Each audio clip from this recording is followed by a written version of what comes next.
जय हिंद मेरे प्यारे दोस्तों, गैलेक्सी क्लास में आप सभी का स्वागत है। और आज हम लोग क्या सीखेंगे, बहुपद के बारे में सीखेंगे, अध्याय 2। और हम लोगों ने पिछले वीडियो में बहुपद किसे कहते हैं, बहुपद के प्रकार में हम लोगों ने क्या किया था, सीखा था। अब हम लोग इस वीडियो में देखेंगे कि बहुपदों का आलेख कैसा होता है, यानी अगर उसका ग्राफ खींचा जाए, यानी बहुपद का ग्राफ खींचा जाए तो किस प्रकार की आकृति हमें क्या होगा, प्राप्त होगा। तो सबसे पहले हम लोग पढ़ेंगे क्या, रैखिक बहुपद का आलेख, बहुपदों का आलेख। क्या पढ़ेंगे हम लोग, बहुपदों का आलेख, बहुपदों का आलेख। इसका मतलब ये है कि अगर कोई यदि बहुपद है तो उसका ग्राफ खींचा जाए तो हमें किस प्रकार का वक्र या ग्राफ प्राप्त होगा, यही हम लोगों को क्या करना है, सीखना है। तो बहुपदों के प्रकार में हम लोगों ने पढ़ा था रैखिक बहुपद। तो जब हमने कहा था ऐसा बहुपद जिसमें चर राशि की अधिकतम घात कितना हो, 1 हो, तो उसे क्या कहते हैं, रैखिक बहुपद कहते हैं। ऐसा बहुपद जिसमें चर राशि की घात 1 होती है उसे रैखिक बहुपद कहते हैं। या इसी बात को हम लोग कह सकते हैं कि ऐसा बहुपद जिसके चर राशि की अधिकतम घात 1 होती है उसे रैखिक बहुपद कहते हैं। तो यानी चाहे चर राशि पे घात 1 कहा जाए तो उसे एक घातीय बहुपद भी कहते हैं, और अगर चर राशि पे घात 1 कहा तो उसे रैखिक बहुपद भी कहते हैं। अर्थात एक घातीय बहुपद को ही रैखिक बहुपद कहते हैं। और रैखिक बहुपद का आलेख खींचा जाए, ग्राफ खींचा जाए, तो हमें क्या प्राप्त होगा, एक सरल रेखा क्या होगी, प्राप्त होगा। कैसे क्या प्राप्त होगा, एक सरल रेखा क्या होगा, प्राप्त होगा। मान लिया जब पहला लेख इसमें है रैखिक बहुपद, क्या है, रैखिक बहुपद, रैखिक बहुपद, रैखिक बहुपद का आलेख जो हमें पढ़ना है, रैखिक बहुपद का आलेख हम लोगों को क्या करना है, पढ़ना। बहुपद के टाइप में प्रकार में हमने लोगों ने पढ़ा था, एक घातीय बहुपद, 2 घातीय बहुपद, त्रिघातीय बहुपद, चतुर्थ घातीय, ये घातों के आधार पर हम लोगों ने बहुपद का प्रकार पढ़ा था। इसके बाद हमने क्या पढ़ा था, इसके पिछले वाले वीडियो में हमने ये भी पढ़ा था कि पदों के आधार पर अगर पद 1 होगा तो उसे एक पदीय बहुपद कहेंगे, अगर 2 रहेगा तो किसी बहुपद में 2 पद होगा तो उसे 2 पदीय बहुपद कहते हैं, अगर 3 पद है तो उसे क्या कहेंगे, त्रिपदीय बहुपद कहते हैं। अचर पदीय बहुपद भी कहते हैं। उसके हम लोगों ने शून्य बहुपद के बारे में भी हम लोग क्या सीखे थे। तो अब जो भिन्न भिन्न टाइप से हम लोग पढ़े थे तो उसके बहुपद की क्या करेंगे, आलेख। अब हम लोगों को यहाँ पे जो पढ़ना है, एक रैखिक बहुपद, और यूपी बोर्ड की सिलेबस में आपके रैखिक बहुपद का आलेख है और द्विघातीय बहुपद का क्या है, आलेख है। यूपी बोर्ड 2024 की बोर्ड में आया था द्विघातीय बहुपद का आलेख कैसा होता है, तो हम लोग भी सीखेंगे द्विघातीय बहुपद का आलेख कैसा होता है। तो द्विघात बहुपद है, तो मान लिया रैखिक बहुपद किसे कहते हैं, तो किस फॉर्म में, बहुपद AX, क्या कहेंगे, बहुपद, या लिख सकते हैं बहुपद AX प्लस B, बहुपद AX प्लस B के फॉर्म को या के रूप को रैखिक बहुपद कहते हैं। क्या कहते हैं, रैखिक बहुपद कहते हैं, बहुपद कहते हैं, रैखिक बहुपद कहते हैं। किस फॉर्म में, AX प्लस B, जहां A does not equal to क्या है, 0। लिखेंगे यहाँ पे जहां A, B वास्तविक संख्याएं हैं, वास्तविक संख्याएं हैं, और तथा ये डज नॉट इक्वल टू क्या है, 0। यानी जो x के घाते 1 है और ये इसका गुणन कभी भी 0 नहीं हो सकता है। यदि इस फॉर्म में होगा तो उसे क्या कहेंगे, रैखिक बहुपद कहते हैं। अगर इसका ग्राफ खींचा जाए तो हमें एक सरल रेखा क्या होगी, प्राप्त होगी। बहुपद AX प्लस B का ग्राफ खींचने पर कैसा क्या प्राप्त होगा, हमें आलेख खींचने पर, चाहे ग्राफ कहा जाए चाहे आलेख कहा जाए, दोनों क्या होगा, सेम होगा। दोनों की बातें क्या सेम है, एक ही बातें हैं। तो एक रैखिक बहुपद का आलेख खींचा जाए तो हमें क्या होगी, एक सरल रेखा क्या होगी, प्राप्त होगी। क्या प्राप्त होगा, एक सरल रेखा क्या होगा, प्राप्त होगा। तो अगर इसी कहा जाए रैखिक बहुपद का आलेख, क्या लिखेंगे, रैखिक बहुपद का आलेख, रैखिक बहुपद का आलेख रैखिक बहुपद, कौन सा बहुपद? ax प्लस बी का आलेख एक सरल रेखा क्या होती है? प्राप्त। एक सरल रेखा, और सरल रेखा को ही हम लोग क्या कहते हैं? सीधी रेखा कहते हैं। चाहे सरल रेखा कहा जाए और या इसे क्या कहा जाए? सीधी रेखा। क्या कहा जाए? सीधी रेखा प्राप्त होती है, सीधी रेखा प्राप्त होती है।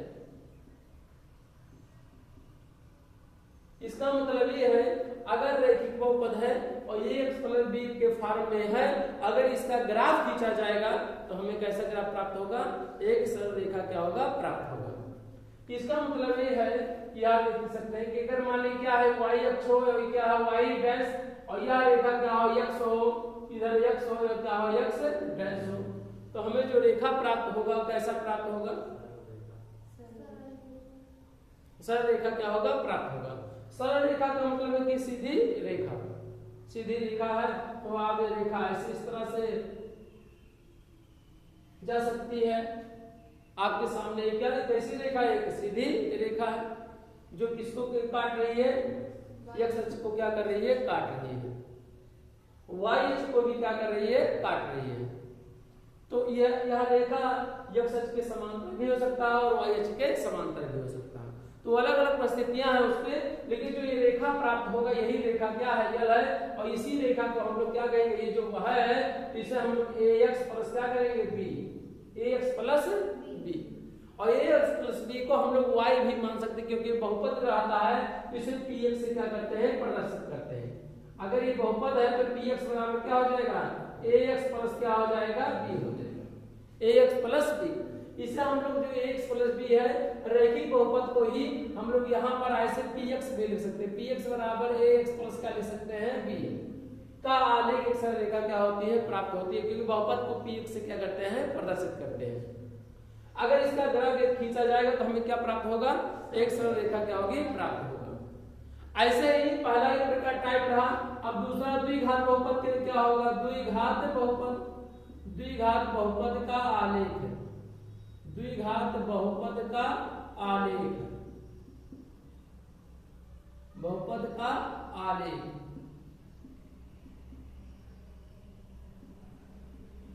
द्विघात बहुपद का आलेख, द्विघात बहुपद किससे कहते हैं? तो ऐसा बहुपद जिसमें चर राशि की अधिकतम घात कितना हो? 2 हो, तो उसे हम लोग क्या कहते हैं? द्विघातीय बहुपद कहते हैं। या इसी परिभाषा को हमने बताया था कि चर राशि की अधिकतम घात कितना होना चाहिए? 2 होना चाहिए। ऐसा बहुपद जिसमें चर राशि के घात अधिकतम कितना हो? 2 हो, तो उसे हम लोग क्या कहेंगे? द्विघात बहुपद कहते हैं। और फॉर्म के रूप में बताया थे कि बहुपद है, बहुपद कौन? ax स्क्वायर धन bx और प्लस c के रूप को क्या कहते हैं? द्विघात बहुपद कहते हैं। क्या कहेंगे? द्विघात बहुपद कहते हैं। क्या कहेंगे? द्विघात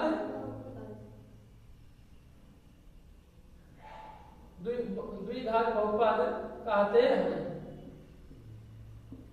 जहां लिखेंगे क्या? a b c, क्या लिखेंगे? जहां a b c क्या है? जहां a कामा b तथा c, a comma b comma c वास्तविक संख्याएं, किसी संख्याएं? वास्तविक संख्याएं हैं, तथा ये डज नॉट इक्वल टू 0।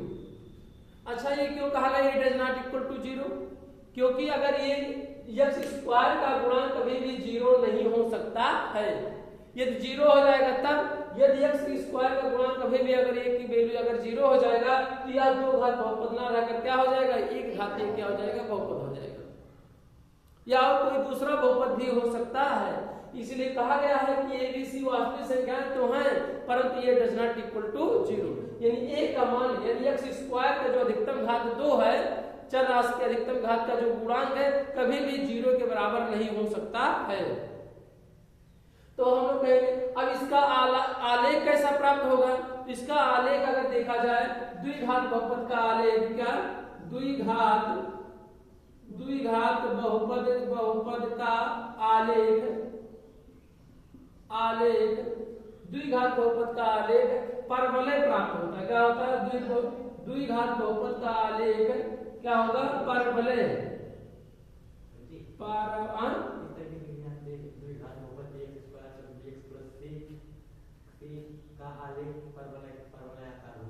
हाँ कैसे उस तरीके से लिख दीजिए ना। अरे कोई दिक्कत, ये तो परिभाषा हुआ द्विघात बहुपद का।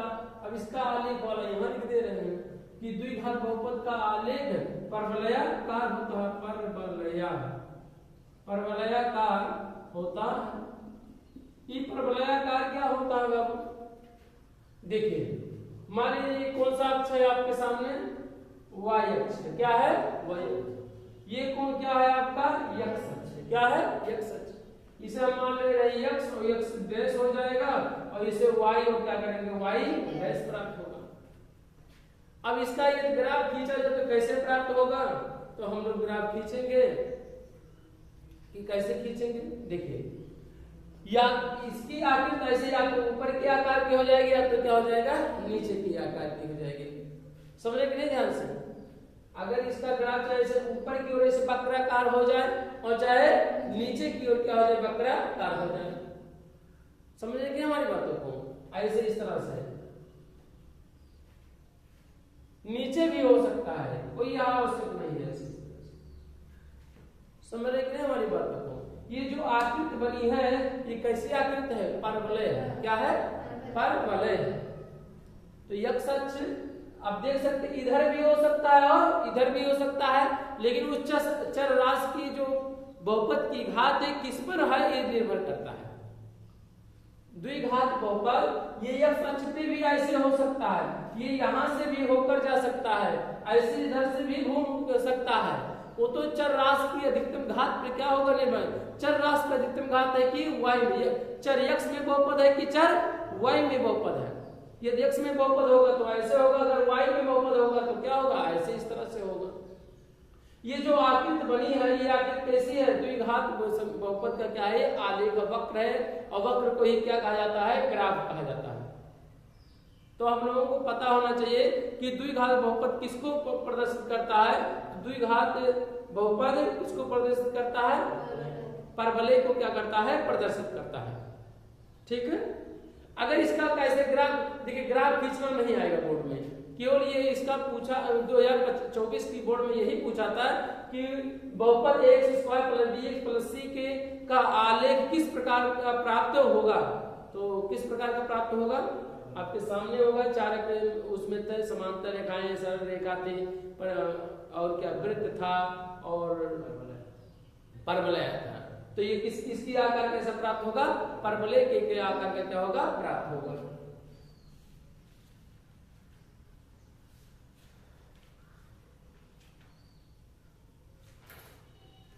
अब हम लोग क्या सीखेंगे इसके आगे?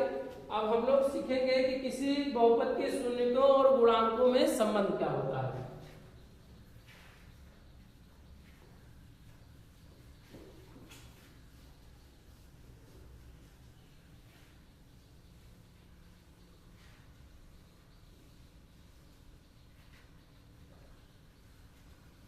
तो रैखिक बहुपद का ग्राफ खींचने पर हमें एक सरल रेखा क्या होती है? प्राप्त होती है।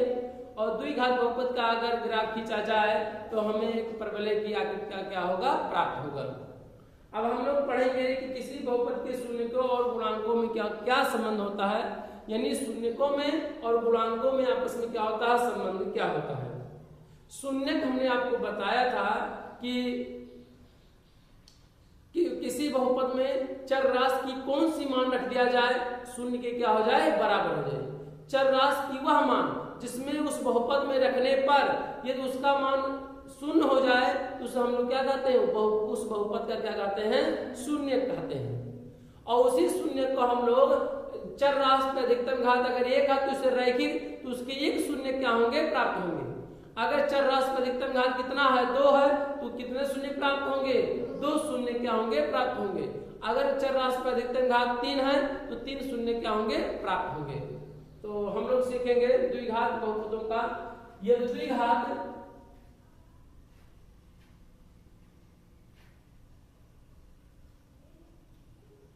बहुपदों के शून्य, तो द्विघात बहुपदों के शून्य द्विघात बहुपदों के द्विघात बहुपदों के शून्यक तथा गुणांकों में संबंध। क्या लिखेंगे? गुणांकों में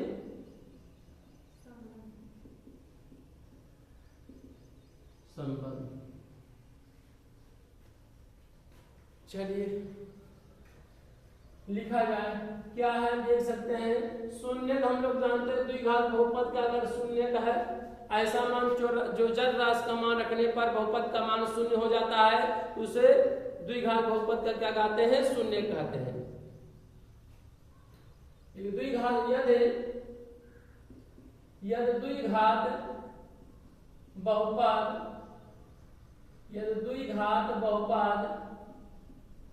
ax square plus bx plus c, यदि द्विघात बहुपद ax स्क्वायर धन bx प्लस c हो तब शून्य कितने शून्य प्राप्त होंगे?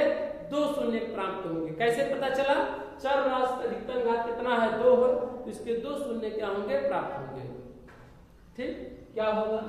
लिखेंगे शून्यकों का योग। क्या होगा? शून्यकों का योग। शून्यकों का योग क्या होता बाबू? होता यह है कि माइनस यक्स का गुणांक और बटे क्या होता है? यक्स स्क्वायर का गुणांक।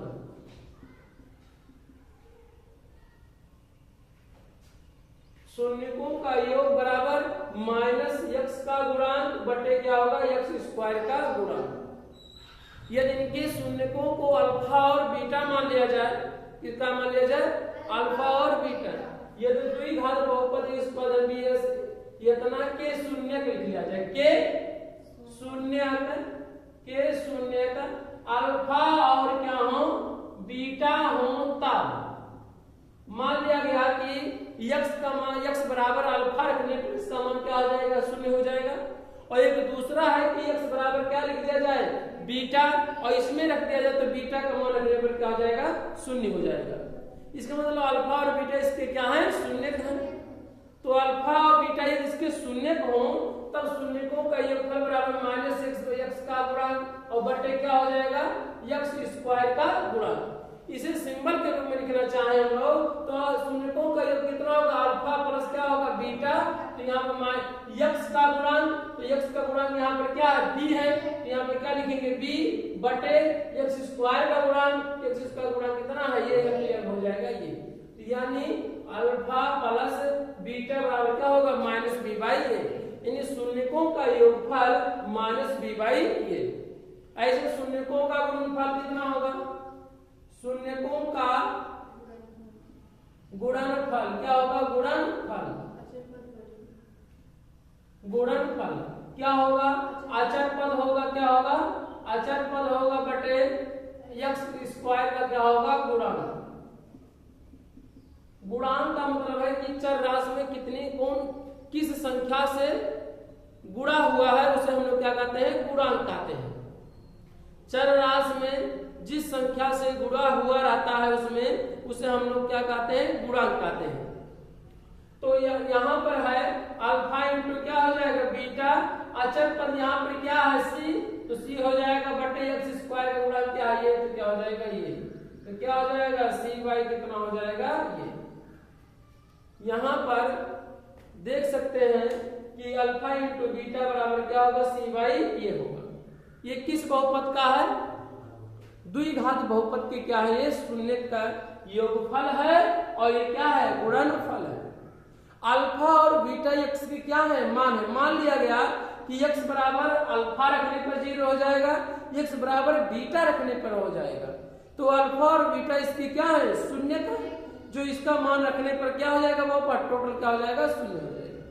तो अल्फा और बीटा यदि इसकी शून्य का है तो दोनों का योगफल कितना होगा? माइनस बी बाई ए। और दोनों का गुणनफल किया जाए, दोनों शून्यकों का गुणा किया जाए तो कितना होगा? सी बाई ए की क्या होगा? बराबर होगा। ये तो रहा द्विघात बहुपद का। क्या रहा है? द्विघात बहुपद का रहा। अब हम लोग क्या करेंगे? सीखेंगे त्रिघात बहुपद के बारे में। किसके सीखेंगे? त्रिघात बहुपद के क्या करेंगे? सीखेंगे। चलिए लिखिए त्रिघात बहुपद के, नोट कर लिया जाए। नोट करेंगे कि नोट?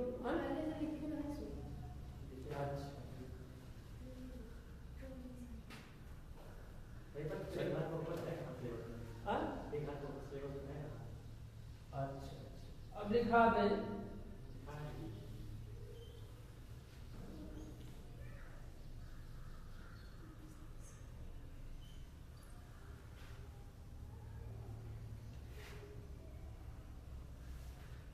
द्विघात बहुपदों के शून्य तथा गुणांकों में समानता। अब की बात क्या हो जाएगा? त्रिघात बहुपदों के क्या लिखेंगे? बहुपदों के शून्य तथा गुणांकों में संबंध। जहां ये त्रिघात द्विघात है, यहाँ क्या हो जाएगा? त्रिघात क्या हो जाएगा? बहुपद हो जाएगा। क्या हो जाएगा? त्रिघात बहुपद। त्रिघात क्या होगा? बहुपद। त्रिघात बहुपद जब चर राशि की अधिकतम घात कितना हो? 3 हो, तो उसे त्रिघात क्या कहते हैं? बहुपद कहते हैं। चर राशि घात कितना होना चाहिए? अधिकतम 3 घात होना चाहिए। 4 नहीं, 4 हो जाएगा तो चतुर्थ घाती हो जाएगा। 2 रहेगा तो 2 घात, 3 होना चाहिए, ना तो कम ना तो ज्यादा होना चाहिए। तो क्या करेंगे? त्रिघात बहुपद क्या लिखेंगे? याद त्रिघात बहुपद माना त्रिघात बहुपद एक माना त्रिघात बहुपद ax³ plus bx² plus cx plus d के शून्यक अल्फा गामा बीटा तथा गामा हो। अल्फा बीटा तथा गामा हो। इसके 3, अगर चर राशि में अधिकतम घात 3 है तो इसके 3 शून्य प्राप्त होंगे। एक का मान लिया गया, नाम है अल्फा, दूसरे का मान है बीटा, तीसरे का मान क्या है? गामा। इसका मतलब अल्फा बीटा गामा का मान अगर अलग अलग यहाँ पर रख दिया जाए चर राशि x की जगह पर, तो इसका मान 0 के क्या हो जाएगा? बराबर हो जाएगा। अब इनके शून्यकों का योगफल कितना होगा? कि शून्यकों का योग कितना होगा? शून्यकों का योग कितना होगा बाबू? शून्य को योग माने क्या होता है? जोड़। योग माने क्या होता है? जोड़। वही जैसे उसमें कहें कि x² alpha plus beta plus क्या होगा? गामा। तो जैसे है वैसे हम लोग क्या करेंगे? ठीक है। माइनस क्या करेंगे? x² का गुणांक बटे x³ का गुणांक। अल्फा पहला है, दूसरा का कितना? बीटा, तीसरे का कितना है? गामा है। अल्फा बीटा गामा बराबर कितना होगा? माइनस b बाई कितना होगा? ये होगा। सिंबल के रूप में क्या होगा? अल्फा प्लस बीटा प्लस क्या होगा? गामा होगा। अब अल्फा इंटू बीटा कितना होगा? Alpha into beta. Alpha into beta करेंगे तो यानी शून्यकों का गुणनफल क्या करेंगे? शून्यकों का गुणनफल क्या होगा? अचर पद होगा। क्या होगा? अचर पद होगा और बटे x³ का गुणांक। क्या करेंगे? x³ का गुणांक। तो शून्यकों का गुणनफल एक अल्फा है, दूसरा का बीटा है, तीसरा का क्या है? गामा। और तीनों को ऐसे इस तरह से क्या करेंगे? गुणा करेंगे तो कितना हो जाएगा? c बाई ये होगा। यानी alpha into beta into gamma, तीनों का गुणनफल किसके बराबर होगा? c बाई ए के क्या होगा? बराबर होगा। c बाई c नहीं, अचर पद इसमें कौन सा है? d है। अचर पद इसमें क्या है? d है। तो d बाई कितना हो जाएगा? ये हो जाएगा। गलती बस हो गया। अच्छा, याद था दो घात समीकरण वाला अचर पद c है और इसमें अचर पद कितना है? d है। अचर पद कितना है? इसमें d है। अचर पद का मतलब है ये संख्यात्मक मान है। ठीक है। तो असंख्यात्मक मान कितना है डी है, तो अचर पद कितना हो जाएगा डी और बटे ये है तो क्या हो जाएगा ये हो जाएगा। अब हम लोग क्या करेंगे, ऐसे ही तीसरे को हम लोग क्या करेंगे पढ़ेंगे, ठीक है।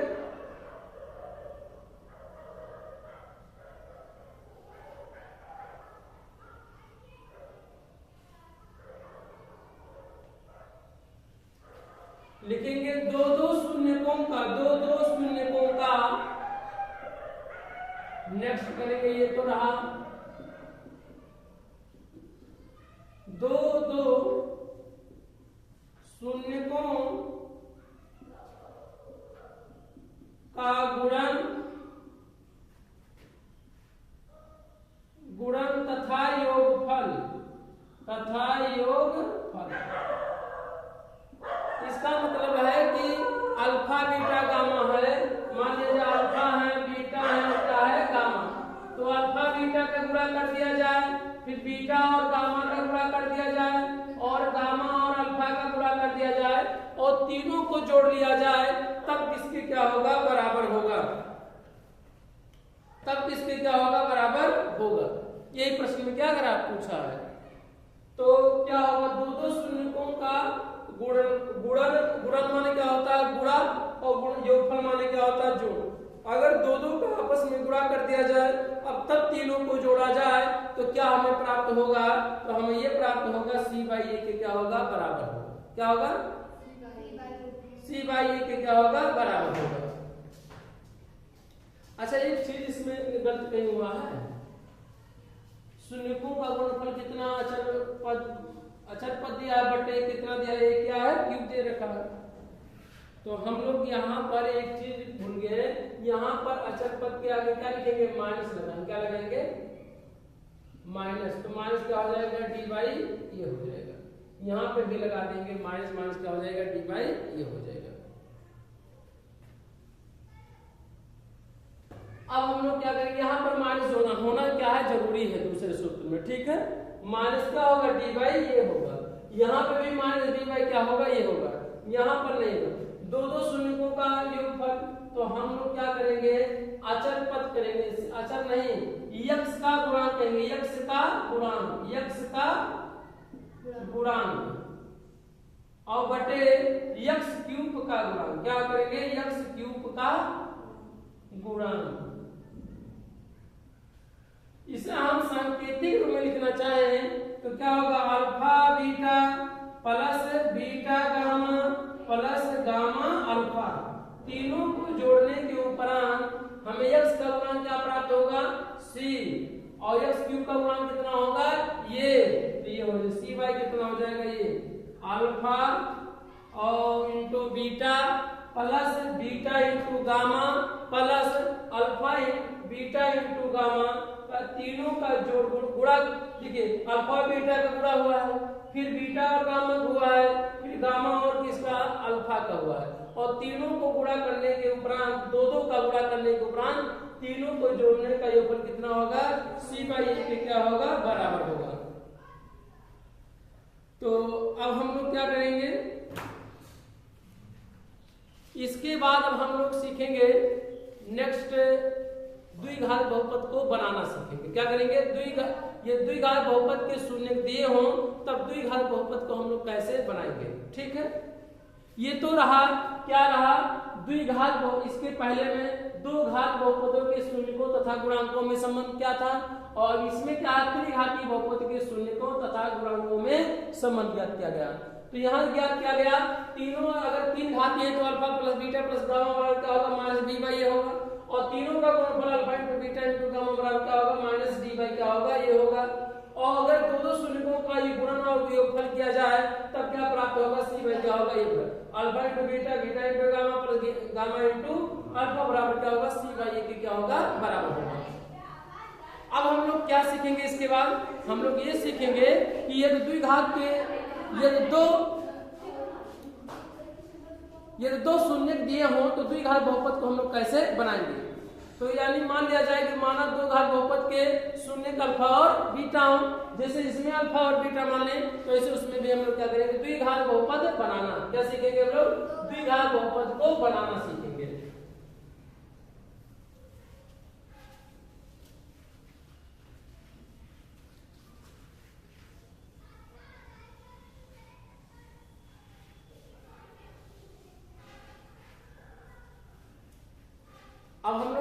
सीखेंगे द्विघात बहुपद को बनाना जब उनके शून्य या मूल दिए या हल दिए। शून्य को ही कहा जाता है हल कहा जाता है और उसी को क्या कहा जाता है, मूल कहा जाता है। द्विघात बहुपद बनाना क्या करेंगे, द्विघात बहुपद बनाना जब शून्य दिए हों, जब शून्य दिए हों, यदि द्विघात दिए हों, यदि द्विघात बहुपद, यदि द्विघात बहुपद के शून्यक अल्फा और बीटा हो तब, यदि द्विघात बहुपद के शून्यक अल्फा और बीटा हो तब हम लोग का द्विघात बहुपद कैसे, तब द्विघात बहुपद, तब द्विघात बहुपद, तब द्विघात बहुपद का रूप इस प्रकार होगा, इस प्रकार हो, किस प्रकार होगा, x स्क्वायर माइनस शून्यकों का योगफल, शून्यकों का योगफल इंटू x प्लस शून्यकों का गुणनफल,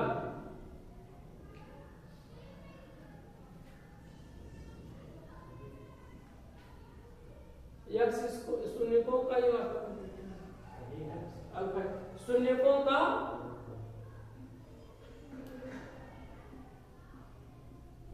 गुणनफल, यही हमारे क्या होगा, प्राप्त होगा, क्या होगा, प्राप्त होगा। यदि द्विघात बहुपद के शून्य दिए हों तो उसे हम लोग क्या करेंगे, इस तरह से क्या करेंगे, साफ करेंगे। यहाँ पर द्विघात बहुपदों को जब भी ज्ञात करेंगे तो यहाँ पर हम लोग के से क्या कर देंगे, गुणा कर देंगे। ये के क्या है, संख्यात्मक क्या है, मान है, क्या है ये, संख्यात्मक क्या है, मान है, जिसका क्या गुणा है, यदि इसका मतलब कि कुछ कोई भी संख्या का मान नहीं होगा तो एक तो जरूर होगा, तो एक को अगर 2 रहेगा तो 2 को बाहर निकाल लिया जाएगा, 3 रहेगा तो 3 को निकाल लिया जाएगा, सब में या 3 कॉमन रहेगा तो के का यहाँ के नहीं लिखेंगे तब भी गलत नहीं होगा, लेकिन जब 3 घातीय पढ़ने लगेंगे तो वहां पर गलत होने के क्या हो जाएगा, कुछ प्रश्नों में चांसेस हो जाते हैं कि गलत होने के, इसलिए यहाँ पर ही हम के क्या कर देंगे, गुणा कर देंगे। कैपिटल चाहे स्मॉल के लिखा जाए, चाहे क्या कहा जाए, कैपिटल के किया जाए। अब इसी को सिंबल के रूप में लिखना हो तो के लिख लेंगे और x स्क्वायर कर देंगे, प्लस क्या होगा बताओ, अल्फा प्लस क्या होगा, बीटा होगा, इंटू x होगा, प्लस नहीं होगा, x स्क्वायर माइनस रहेगा, इंटू x प्लस शून्यकों का अल्फा इंटू क्या हो जाएगा, बीटा, और क्वेश्चन क्या हो जाएगा, बंद हो जाएगा, होगा कि नहीं बताओ। और यही रूप को ही हम लोग क्या कहते हैं, द्विघात बहुपद क्या कहते हैं, जहां के नियतांक, जहां लिख सकते हैं जहां के एक क्या है, जहां के एक क्या है, नियतांक, क्या है, नियतांक यानी संख्यात्मक क्या है, मान है। नियतांक का मतलब क्या है, संख्यात्मक क्या है, मान है। चाहे स्मॉल यहाँ पे स्मॉल कैपिटल के में कैपिटल के में और स्मॉल के भी लिख सकते हैं, के क्या है, कि संख्यात्मक क्या है, मान है। ये के का मान 1 भी हो सकता है, 2 भी हो सकता है, 3 भी हो सकता है, कुछ भी हो सकता है। तो क्या प्राप्त हुआ, के कोष्टक में x square minus alpha plus beta into x plus alpha into beta, ये क्या रहा, द्विघात बहुपद के अगर शून्य दिया रहेगा तो द्विघात बहुपद को बनाना क्या होगा, आसान होगा। किस सूत्र की विधि द्वारा ज्ञात करेंगे, इसी सूत्र की विधि के द्वारा क्या करेंगे, ज्ञात करेंगे। के कोष्टक में क्या होगा, x square minus alpha plus क्या होगा, बीटा, इन शून्यकों का योगफल into x plus alpha into beta, तो अल्फा इंटू बीटा क्या है, गुणनफल है, क्या है, इसको शब्दों में कहा गया है, याद रखना होगा। तो इसको x स्क्वायर माइनस शून्यकों का योगफल इंटू x और प्लस शून्यकों का गुणनफल, सिंबल में x square minus alpha plus beta into x plus alpha into beta. ये रहा फिर कितने द्विघात बहुपद के शून्य, द्विघात बहुपद के शून्य जब दिए हों, और जब तीन घातीय बहुपद के शून्य दिए हों तब, तीन घातीय बहुपद के शून्य दिए हों तब तो अल्फा बीटा क्या मान लेंगे, गामा मान लेंगे। क्या मान लेंगे, अल्फा बीटा और गामा ज्ञात कर लेंगे। चलिए लिखिए द्विघात बहुपद के त्रिघात, क्या लिखेंगे, त्रिघात बहुपद बनाना जब शून्य दिए हो, जब शून्य दिए हो या ज्ञात हो। यदि त्रिघात बहुपद के शून्य, बहुपद के अगर त्रिघात है तो तीन शून्य होंगे, तो एक का मानेंगे अल्फा, दूसरे को क्या मानेंगे बीटा, तीसरे को क्या मान लेंगे गामा। तो त्रिघात, यदि त्रिघात बहुपद के शून्य अल्फा गामा बीटा तथा गामा हो तब, अल्फा बीटा गामा हो तब क्या प्राप्त होगा, तब त्रिघात बहुपद का रूप किस प्रकार होगा, लिखिए देखिए ध्यान से। देखिए क्या लिखेंगे यहां पर, और कोष्टक में क्या लिखेंगे, एक्स क्यूब लिखेंगे। क्या लिखेंगे, एक्स क्यूब माइनस शून्यकों का योगफल। क्या करेंगे, शून्यकों का योगफल, यहां शुरू से लिखें, बड़ा है के का गुणा करेंगे, एक्स क्यूब करेंगे और क्या करेंगे, माइनस करेंगे।